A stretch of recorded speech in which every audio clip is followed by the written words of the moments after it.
Hello, welcome to AT&T ThreatTraq for April 22nd, 2014. Today's program provides network security highlights, discussion, and countermeasures for cyber threats.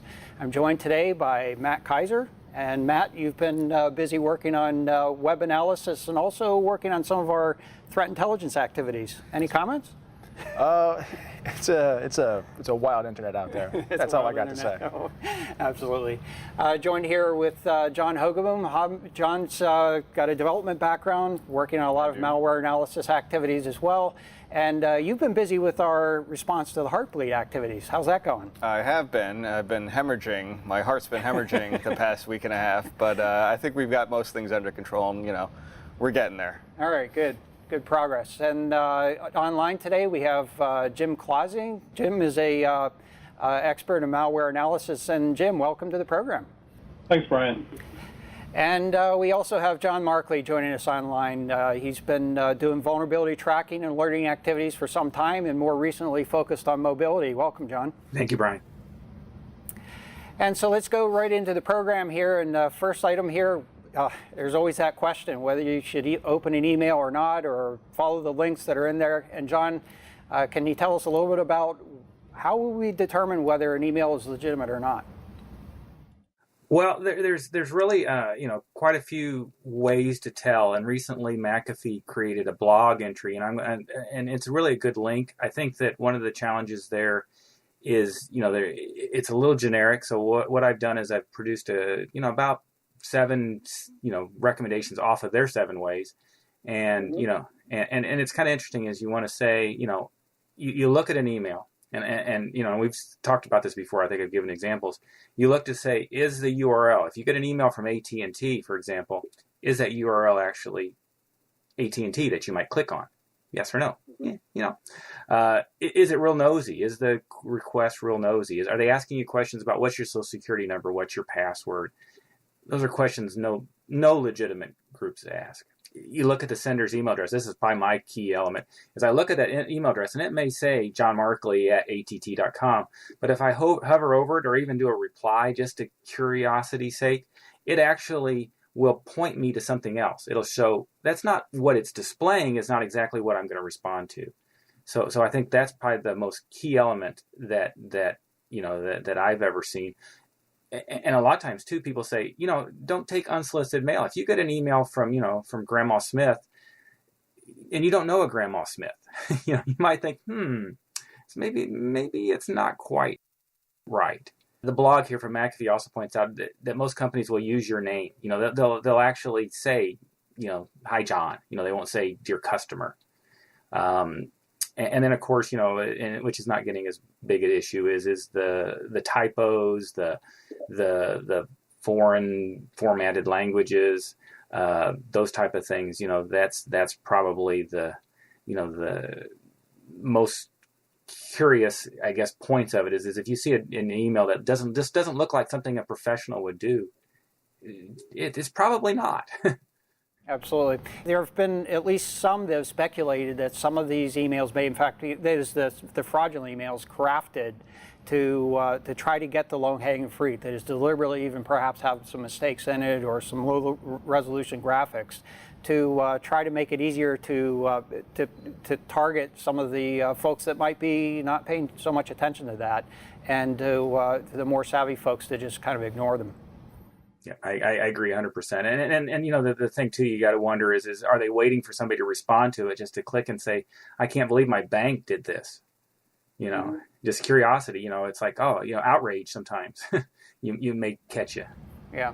Well, the fact is, though, some of these it's not entirely a straightforward thing to do. And I think, Matt, you've probably encountered this a number of times where, the URL, it looks legitimate, but it doesn't look like it's directly associated with the organization. And then later you find out that it's a third-party organization that's doing something on behalf of a company, and it turns out to be perfectly legitimate. But it's even using these sorts of rules, they're certainly very helpful, but it can be tricky. Oh, third-party emailers are always tricky. So I learn about at least one new one every single week because someone will say, this really didn't come from, my bank or my credit card company.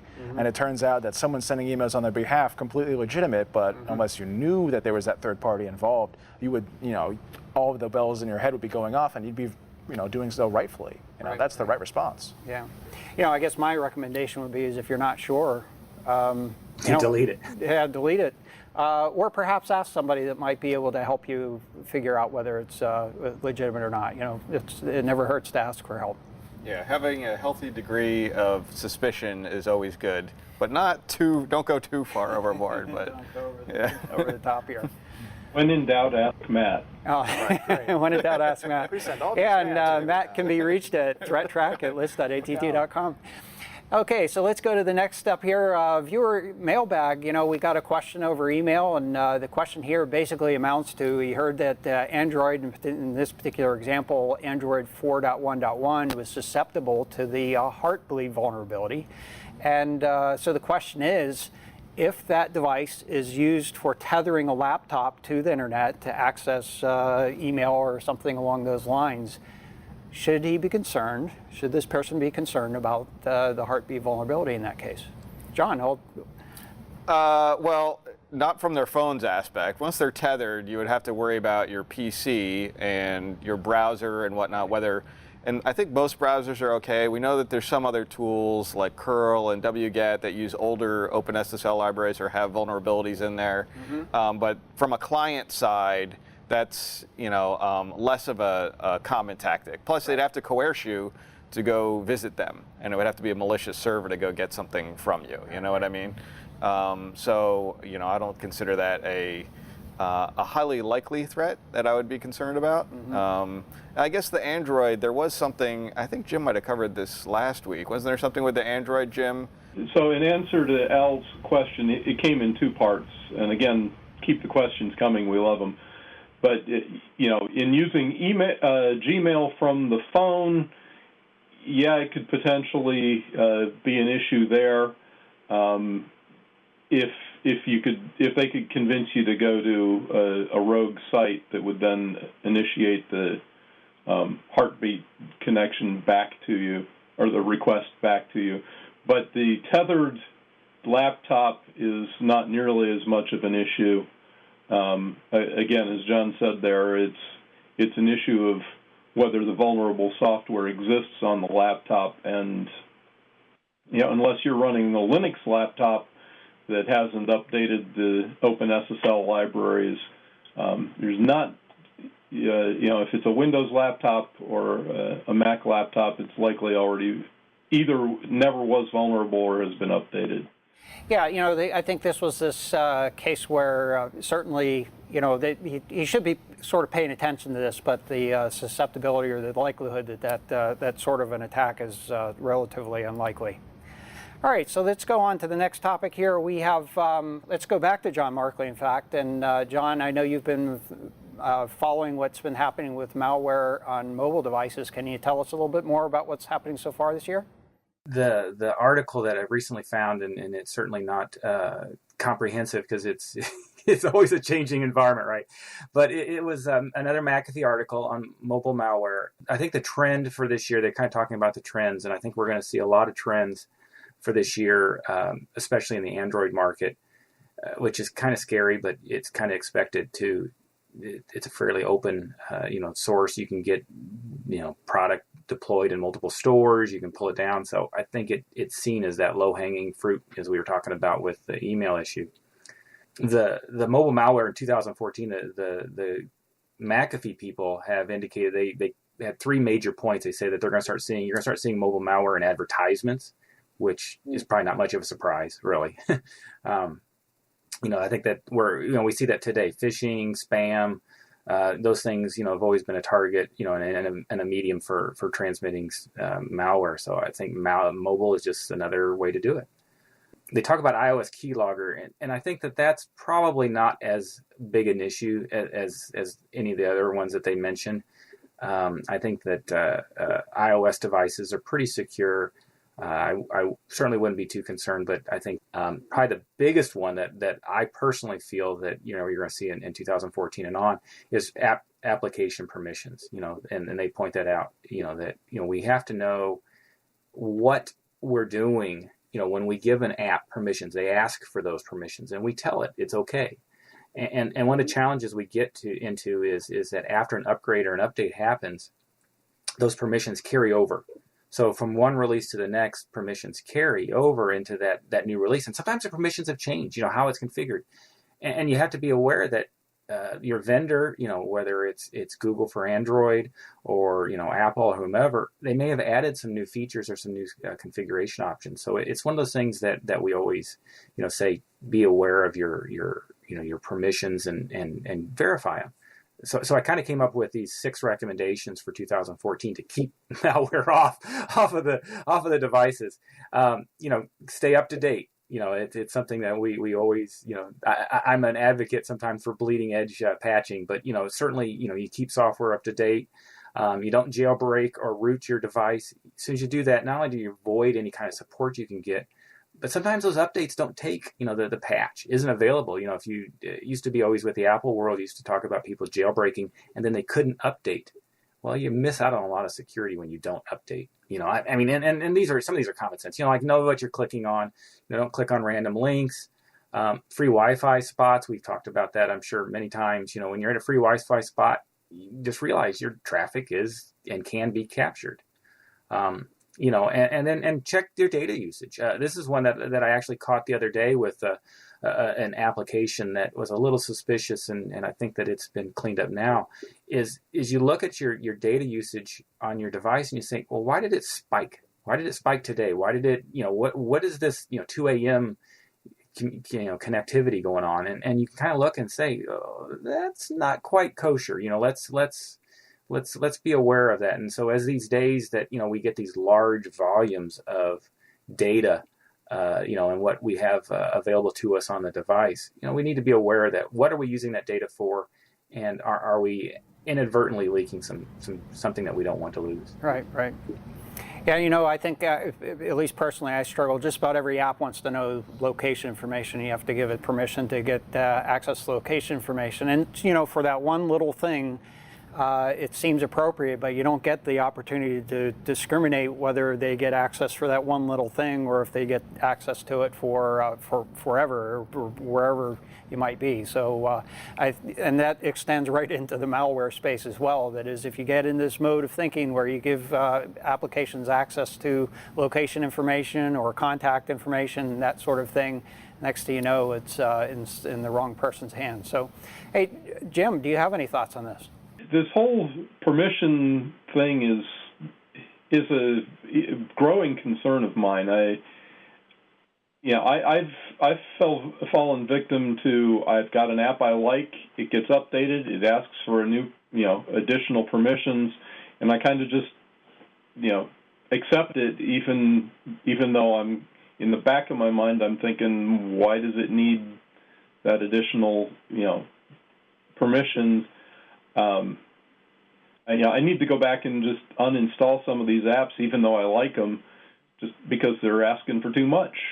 Right. Well, I think there have been a couple of examples where somebody has put an app out on the market, making it appear legitimate, and then later on added sort of the Trojan aspect of it, started abusing their privilege. And I don't know that there have been any cases that have been enormously successful, but you would expect that as time continues, they're going to continue to try to see where that envelope can be pushed further. And you have to worry too that you give these permissions, and it's a pretty innocuous app, but because you've given this permission, like you said, Brian, you side load some extra little feature, and boom, all of a sudden it's got a whole bunch more access than you expected. Right. Permissions, look at them one by one, and by themselves they're pretty innocuous, but I believe I've read a few papers that show what combinations of permissions can actually get you. And it's not always obvious that, A plus B doesn't actually equal Z somewhere else. That's exactly It's right. interesting. Yeah, absolutely. Good point. So as we're talking about the mobile malware space, John, you have, I think, an example of a specific case that kind of catches you off guard a little bit. I do. So this is a good segue, actually, because there's a recent piece of mobile malware that came out, and it's using Facebook as somewhat of a lure mechanism. So what really happens, the way this Trojan works is you get your PC infected, your Windows machine infected, and it's got the Win32 Kadars Trojan on it. And what that does is when you're browsing, surfing the internet, it'll pop up. So it's injecting pop-ups onto your Windows browser to say, hey, Facebook has some new security mechanism, and we want to ensure that you're really safe and everything here. So please enter your phone number as another security measure, and we'll use that as like a second authentication. So what they do then is they text message you to your phone a link to install another application. And that is a rogue application that looks like it's coming from Facebook, but in reality, it's a Trojan. It's actually a spyware toolkit, and it's side-loaded. So that's another thing. I think in John's, he was talking about some of the mobile malware trends. Be very wary of side-loading type of things, where you're installing from the non-Google Android App Store, or you're installing from a different app store. Anyway, so once that gets deployed on there, the spyware toolkit that gets put on there can monitor your cell phone calls, it can track your GPS location, can listen to ambient stuff going on. So it's a real good backdoor, eavesdropping type of remote administration toolkit type thing. Plus, it can intercept any of your SMS text messages, and that's really what this Trojan is geared towards, so that when they know your bank, because they already got your PC infected, now they've laterally moved over to your mobile device. So when you log into your bank, and your bank sends you a text message with your PIN or code to actually log in, you think, oh, this is great, I'm secure, I got two-factor authentication with my bank. Well, in reality, both of your devices are infected here, and now they can get into your bank account. So pretty crafty. I don't think it's the first case we've seen of this, but it's a pretty good illustration of how they're operating in this space here, and laterally moving to other devices besides just your Windows machine where you might be doing your banking from. Yeah, I think this is a good example of we often talk about the sort of the lack of revolution in most security attack activities. There's a lot of evolution associated with it.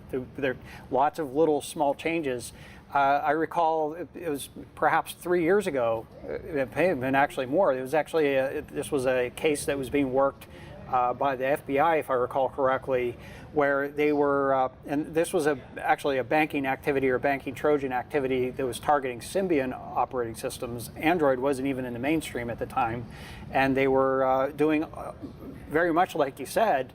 They were actually infecting PCs and then using the malware on the PC to prompt the user to say, we're going to ask you to download a piece of an application for your mobile device, and all it was about was getting to both those channels, get to the SMS channel that was used for the back channel authentication for banking sites.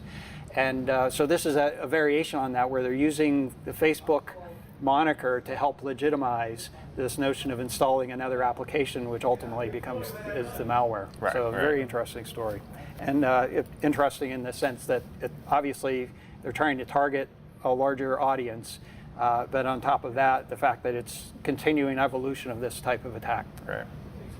Yeah, and the key protection that John already mentioned is not allowing side loading, not allowing apps to be loaded from the non-official stores. Because I think we talked about it on the show. There was a report in March from F-Secure that while Android was the target of 97% of the mobile malware, less than 1% of it actually came through the official Google Play Store. Right. Most of it was these third-party marketplaces, and we've talked about them a number of times. So, if you just don't allow things to install from the non-official stores, that cuts down your vulnerability a whole lot. It's not 100% foolproof, but Google has been very good about, as soon as they become aware of the malicious stuff in the official store, they get it out of there. And there are other markets that are legitimate, but the key here is making sure they're using legitimate markets. All right. There's also another indicator in here that I forgot to mention that people should be wary and notice, and the actual pop-up that you get is very poorly worded, very grammatically incorrect, which was another thing that Yep. I think John Markley there had mentioned in the spam aspect. But you can also see it somewhere in pop-ups and other websites that are trying to lure you into Absolutely, getting one of tricked those into clues installing to be malware. looking for. All right, very good. So we had a little bit of homework from last week, and John, I think you investigated this one. The question was, is SOX vulnerable to the Heartbleed vulnerability? You gave me And this homework assignment. Yes, I did give you this homework. I took a look at it, and as best as I can figure out, it does not look like SOX, because SOX is kind of it's almost a wrapper around the protocol. So it stays out of the way of the actual SSL connection, and is really just passing it through between the client and the server. The one thing I was, after looking at that, I was thinking that evening what other things might possibly be vulnerable that we hadn't thought about yet. And one that immediately came to mind was Tor. I don't think anybody had been talking about Tor, but there's definitely a certain population of Tor router devices, that you would edge into Entry on the points. Tor, edge routers. That you would connect to that use the OpenSSL libraries, and it's an SSL connection, and they are vulnerable, a certain percentage of them. And I think about the next day or 2 days later, so somebody must have been reading my mind, because I saw lots of reports come out where people are also talking about Tor as a vector for the Heartbleed vulnerability. Some folks started blocking certain Tor exit nodes because they were vulnerable. And there's probably other things still yet that we haven't even thought about, but on a much lesser scale. I've been thinking about proxy servers, but I think proxy servers, because one of the things I was thinking about is you could have potentially go to a proxy, and then the proxy makes a connection, and you could lure a proxy server to go to a rogue web server of yours that you're doing the pacemaker, the reverse vulnerability, trying to get the proxy to reveal information to you. But I still think it's pretty much out of the way of that. I'm not quite sure on a proxy server but it might be.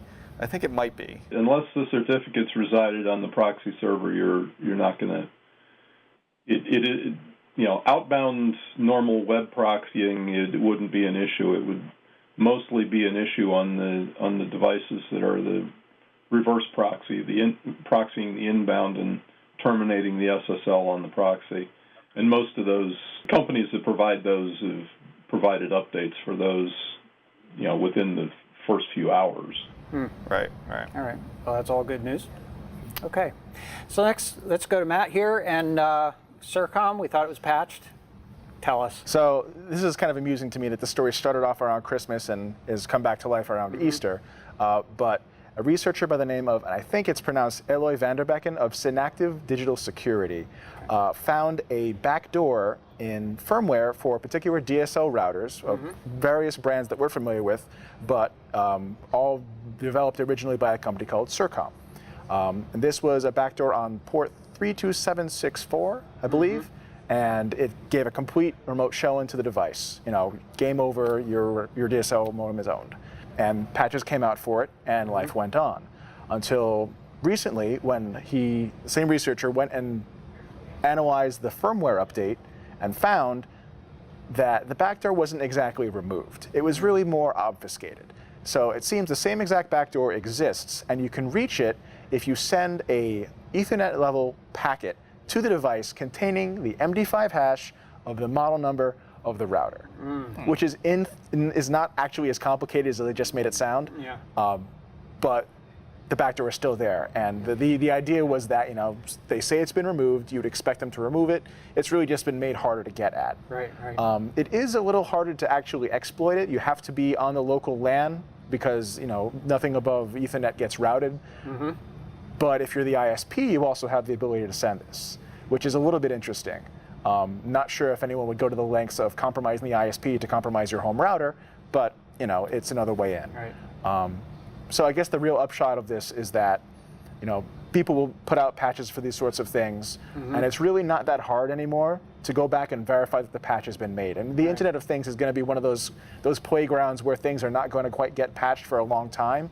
But I think we've got more expertise in the space now that people will be able to verify and say, you really didn't fix this, and it's still a problem. Do they have any explanation for why this other bizarre way of getting through this backdoor still exists? So apparently it looks like leftover or borrowed code from an old Sercomm update and management utility that another researcher had actually used the same exact method of sending that hashed MD5 sum, thank you, and a different model also created by Sercomm. Okay. So this seems to be borrowed code used to mask the existing vulnerability, but the fact that code had already been written in existence sort of points to the fact that they knew what they were doing here. This wasn't some sort of accidental, we thought we fixed it. Yeah. It's backdoor code to cover backdoor code. Yeah, to me, it kind of looks like there was some kind of functionality they're trying to preserve.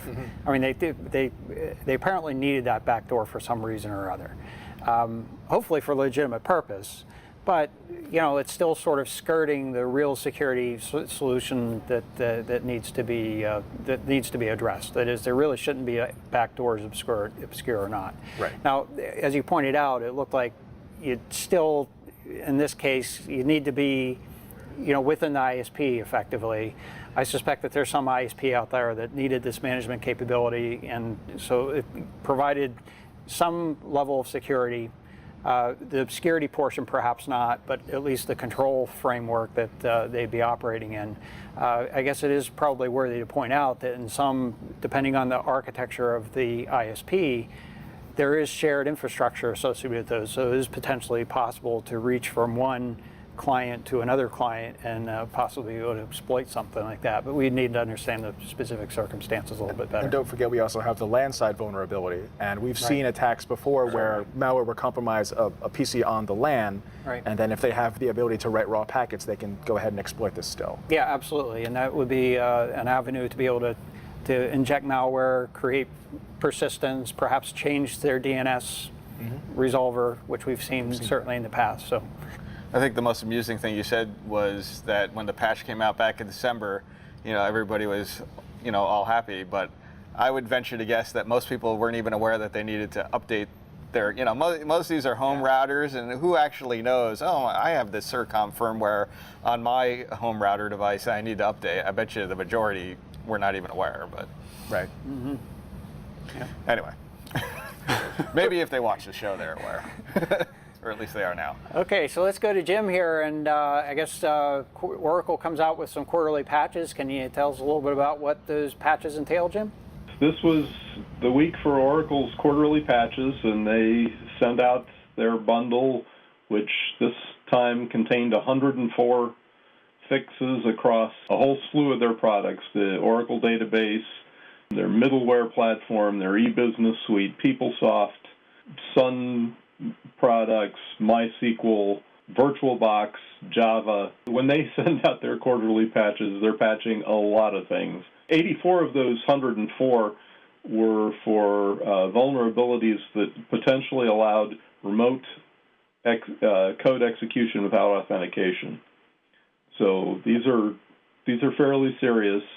The biggest ones, to my mind, the most significant ones, were to the Oracle database server itself and to MySQL. There were a couple of vulnerabilities for each that would allow remote code execution without authentication to both of those platforms, potentially allowing the bad guys to run code on the servers with whatever permissions the application was running with there. So, and there was also, as part of this, Java 7U55, I think, was released. So again, keep your Java up to date. You need to apply that one. So there's Oracle includes a matrix with all the CVEs of all of the things that are being updated. I recommend, if you're running any of the Oracle products, the PeopleSoft, the iLearning, Java, MySQL, all of that you go take a look at that and apply the updates as soon as you can get them tested and get them in there. So, Jim, one of the things, I guess I had a couple of thoughts here. Quarterly patches, it seems a little bit old school to me. I mean, what are your thoughts? Personally, I'd like to see the patches coming more frequently than quarterly, because how long have they been sitting on some of these? On the other hand, I understand this is a big organization, got lots of products, requires lots of, QA testing to make sure they're not breaking other things. But, personally, I would really love to see them more frequently than quarterly, because when they only come quarterly, then they come in these huge numbers, 104. But of course, we're the security guys, playing devil's advocate for a moment here. The folks that are running the servers, about the last thing they want to hear about is having to put patches in. I think they added, when Oracle picked up, Sun, Solaris, and some of these other products, they all lumped them into that quarterly pattern, just like you said, because for the DBAs and the sysadmins. But from a security perspective, it's a bit of a challenge. Mm-hmm. Right. So, I guess there's some give and take here. There are benefits to rolling them up and doing them sort of in a lump like this. It seems like perhaps splitting up the applications would be helpful, but subject for debate as well. Okay, so let's take a look at the internet weather over the last week or so here, and I guess what I'm going to first start with is not a little bit more than just the last week or so. I wanted to share with you the progression on reflection attack activity, that is specifically DDoS attacks using reflection attacks, and how that's been progressing over the last year, and then we're even going to take a look at the last 2 years here. So first of all, the last year of activity, and what this graph is basically showing us here, we're going to take a little closer look at this in a moment, is clearly near the end of last year, end of 2013, we saw this big growth in activity associated with network time protocol attack activity. We're also showing activity associated with DNS reflection, also associated with character generator reflection attack activity, and then just a little bit, you can see a little bit of activity associated with SNMP reflection attack activity. So some attempts to launch denial of service attacks using that mechanism as well. So these have continued to sort of evolve. Obviously, the NTP is overwhelmingly the most significant amount of activity that we're seeing continuing into 2014 here, although a good portion of the problem has been solved because organizations have been going through and disabling that monlist command, or getting that better under control. But there still are a lot of what I'll describe as rogue NTP servers out that sort of facilitate this attack activity. So this is the last year or so of activity. Now what we're going to do here is we're going to do two things on the next slide. Is take a look at extending it out to 2 years of activity, and also clipping off, that is controlling the scale on the Y scale here. So we've clipped it off at around 5 gigabits per second of activity aggregate on the network. And this is, I'm going to call this a Franken graph here. Basically, this green activity that's in 2014 is basically akin to the blue activity in 2013, and actually extends into about May or April of 2012.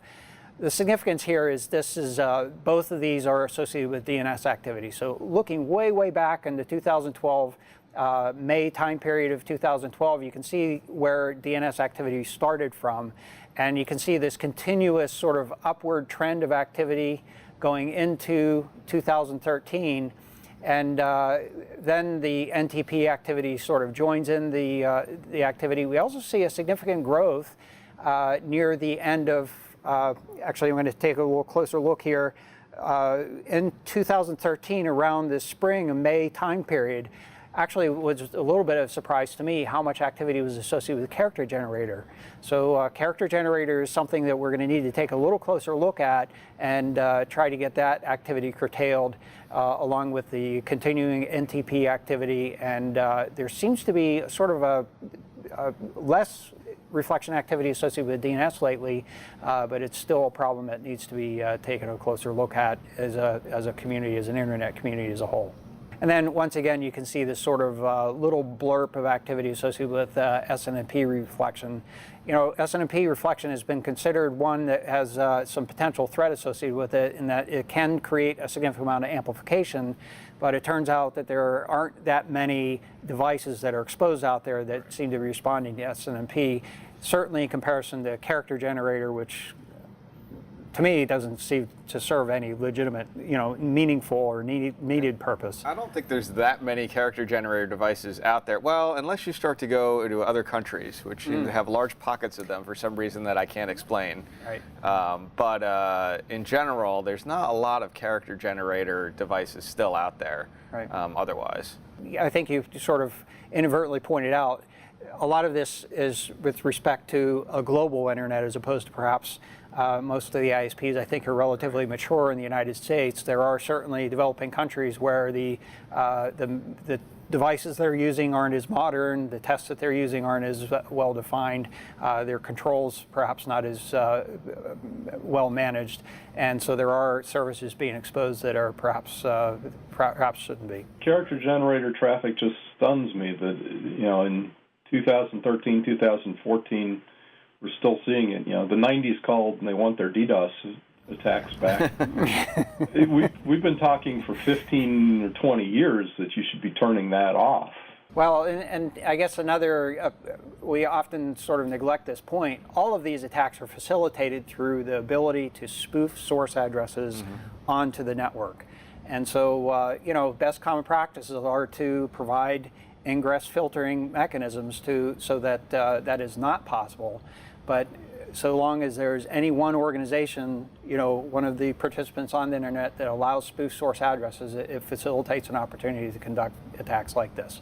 I think the real big surprise about NTP to a lot of us was that there were so many devices out there that were inadvertently running as NTP time servers, just because they turned on the NTP time sync protocol in general. But there's a lot of various devices out there that probably shouldn't have been running as an NTP time server themselves, yet they were.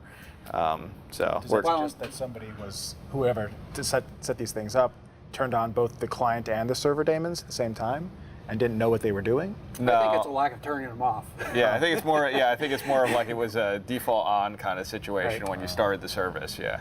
Yeah, I think what happens is, and this was actually, I think somebody had published an article that claimed 24 million DNS servers that are on the internet that don't need to be DNS servers, that they're inadvertently providing DNS. In fact, in many cases, they may be simply relaying to the actual DNS server that they're pointing toward.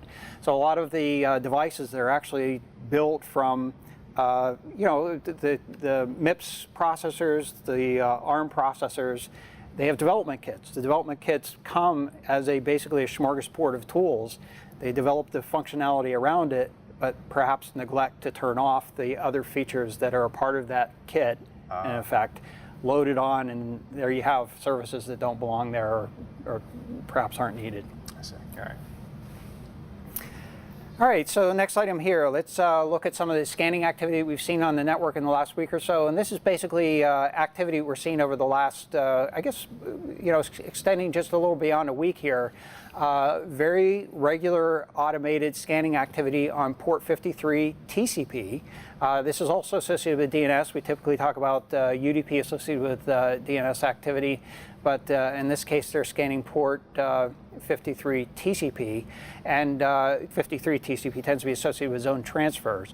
So this may be in fact looking around for DNS servers that are willing to allow a zone transfer, that is to see what domains are being served up by that server. The most aggressive scanning here is coming from a single address in China. As you can see, it's very regular in nature. It looks like on a daily basis going out and doing some aggressive scanning activity. And curiously, just looking at it from the perspective of how many connections they've been able to make, it looks like about 0.02% of the addresses that have been probed appear to be responding to this particular protocol. So I don't know if there's any fundamental significance to that, but it was merely an observation. Next item here is sources probing on port 443 TCP. This happens to be associated with the SSL, the protected web browsing HTTPS. In this particular case, what's significant is it's actually way back here on the April 7th that the Heartbleed vulnerability was identified. And we didn't see any significant number of sources probing. And this is, when we talk about probing, we're talking about sources that are trying to make lots of connections to lots of different addresses on the network. So there certainly was a lot of probing specific addresses to see if the Heartbleed vulnerability was present, and we saw and we reported on that last week. But this is looking more at sort of a mass scanning activity. That is, do they have a botnet enabled to perform scanning activity to look for perhaps, and this we conjecture here that they're targeting or looking for vulnerable sites associated with the Heartbleed vulnerability. So we saw a little bit of a bump of activity. This is right around April 11th.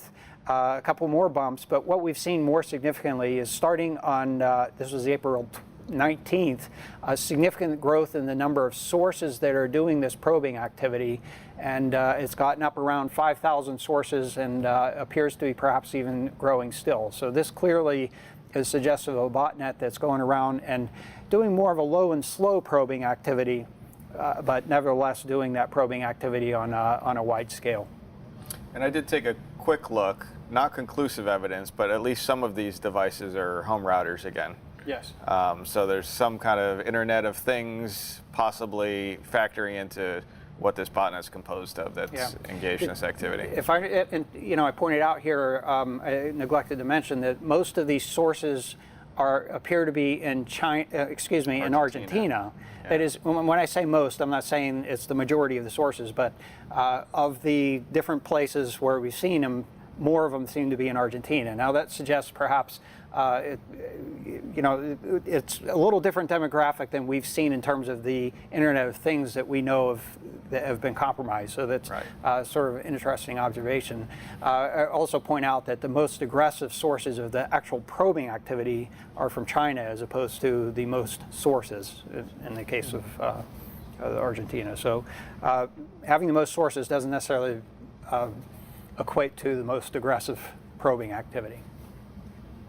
Okay, next item here is scam probes and sources on port 5666 TCP, and this port happens to be associated with the Nagios, which is basically I think it's an open source device management platform. platform. Like for monitoring if your systems are up and whatnot. Yeah. Right. So this is looking for health monitoring, and obviously there would be some motivation for attackers to go after this. What was kind of curious here, we've seen probing activity on this port in the past. Presumably doing the same thing, but we've had a significant lull that it's been very quiet for a large period of time up until just a few days ago here. And so what we've seen is most of the probes are from France and the United States, and most of the sources actually in the United States and Canada. So we're seeing both change in activity in terms of the number of probes as well as the number of sources doing those probes. It's not exactly clear what the motivation is, although I did find that around the middle of last year there was a vulnerability that was identified associated with Nagios. I think that may have been around the last time frame when we actually reported this sort of probing activity. Some exploit had been developed for it, and then there have been updates with that as late as January this year. So perhaps there are continuing updates that are taking place in the background, and they're looking around for targets. Somewhat conjecture there, but certainly a possibility for the motivation. Next item here, looking at the most probed ports. We're looking at the top 10 most probed ports. This is actually from April 22nd. At the top of the list, port 22 TCP. Next, port 23 TCP, and then that's followed by port 445. So 23 and 22, we've talked about this week in and week out, associated with these probes looking for password guessing attacks, predominantly against the Internet of Insecure Things devices that seem to be prevalently. Port 445 continues to be associated with the configure, latent infections associated with that. Next we see port 80, port 443 TCP. Many of those probes we talked about a little bit here, possibly associated with the looking for Heartbleed vulnerabilities. Port 3389, that's remote desktop protocol, and then port 1433, Microsoft SQL database. Port 8080 TCP, basically alternate port for websites, and then last but not least here, port 53 UDP. Perhaps looking for DNS servers that could be used in reflection attack activity. Now, in terms of the most sources probing, we see port 443 TCP at the top of the list. We already looked at the graph associated with that. Port 445, port 23 TCP, port 80 TCP, port 8080 TCP, and then we also see a couple of ports that are associated with the continuing to diminish zero access botnet. And that's our show for today. If you'd like to get in touch with us, you can email us at threattrack@list.att.com. We mentioned earlier that's the way to get hold of Matt as well with your questions. And we'd like you to follow us on Twitter. You'll get notification of the episodes on Twitter. You can follow us at ThreatTraq. The ThreatTraq video is available on the AT&T Tech channel. It's att.com/ThreatTraq. It's also available on the AT&T Tech channel on YouTube. You can get an audio-only version of the program also on iTunes. I'd like to thank you for joining us today. Thank you, Jim. Thank you, John Markley, for joining. Thank you, John. Thank you, Matt. We'll be back next week with another episode. And until then, keep your network safe.